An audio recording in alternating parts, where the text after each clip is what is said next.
নতুন করে সঞ্চয়পত্র করতে গিয়ে ঝামেলায় পড়েন নাই এমন একজন মানুষকেও পাওয়া যাবে না।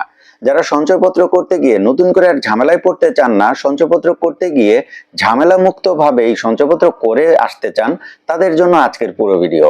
আজকে যদি আপনারা পুরো ভিডিওটা দেখেন তাহলে আপনারা সঞ্চয়পত্র করার ক্ষেত্রে কি কি ঝামেলা হতে পারে এবং সেই ঝামেলা থেকে আপনারা সহজেই মুক্ত হয়ে সঞ্চয়পত্র করে আসতে পারবেন তা বিস্তারিত জানতে পারবেন।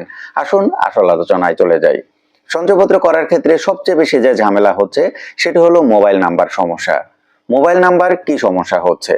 ধরুন আপনি সঞ্চয়পত্রে যদি পূর্বে করা থাকে এবং সেখানে আপনার একটা মোবাইল নাম্বার দিতে হয়েছে, সেই মোবাইল নাম্বার যদি আপনার নামে রেজিস্টার্ড না হয় তাহলে আপনি নতুন করে আবার সঞ্চয়পত্র করতে পারবেন না। এই ক্ষেত্রে আপনি যদি আবার সঞ্চয়পত্র করতে চান তাহলে আপনার পূর্বের মোবাইল নাম্বারটা আপনার নিজের এনআইডি কার্ড দিয়ে রেজিস্ট্রেশন করতে হবে, অথবা আপনার নতুন একটা মোবাইল নাম্বার যেটা আপনার নামে রেজিস্টার সেটি পরিবর্তন করতে হবে।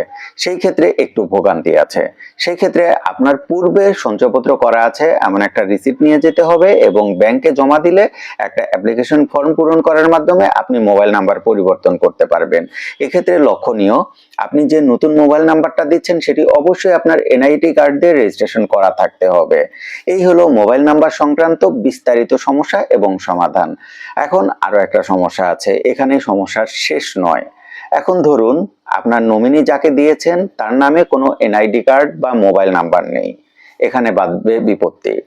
যাকে আপনি নমিনি দিচ্ছেন তার নামেও যে মোবাইল নাম্বারটা দেওয়া হবে সেই মোবাইল নাম্বারটাও তার নামে বা তার এনআইডি কার্ড দিয়ে রেজিস্ট্রেশন করা থাকতে হবে। যদি তার নামে রেজিস্ট্রেশন করা না থাকে তাহলে তাকে আপনি নমিনি হিসাবে নিযুক্ত করতে পারবেন না।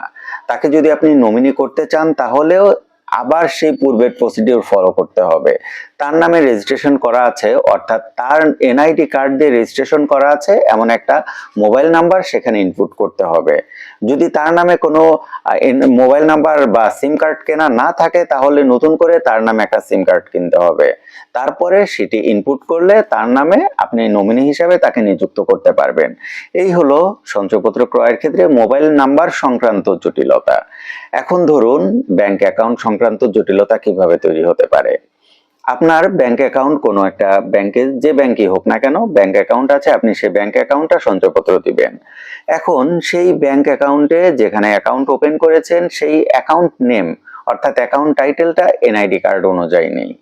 আপনি সেই অ্যাকাউন্টটা সেখানে সঞ্চয়পত্র ক্রয়ের ক্ষেত্রে ইনপুট করতে পারবেন না, কেননা এই তথ্যগুলো সঞ্চয় অধিদপ্তর অটোমেটিক্যালি রিড করবে আপনার সার্ভার থেকে। এই ক্ষেত্রে আপনার ব্যাংক অ্যাকাউন্টের টাইটেল এবং আপনার এনআইডি কার্ডের নাম দুইটা একই হইতে হবে।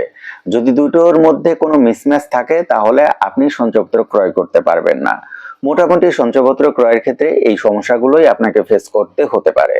এছাড়াও নতুন করে যদি কোনো সমস্যায় পড়ে থাকেন তাহলে অবশ্যই আমার কমেন্ট বক্সে কমেন্ট করবেন, আমি সেই সমস্যাগুলো সহজ সমাধান আপনার কাছে শেয়ার করব। আজকে এই পর্যন্তই, সবাই ভালো থাকবেন। আসসালামু আলাইকুম।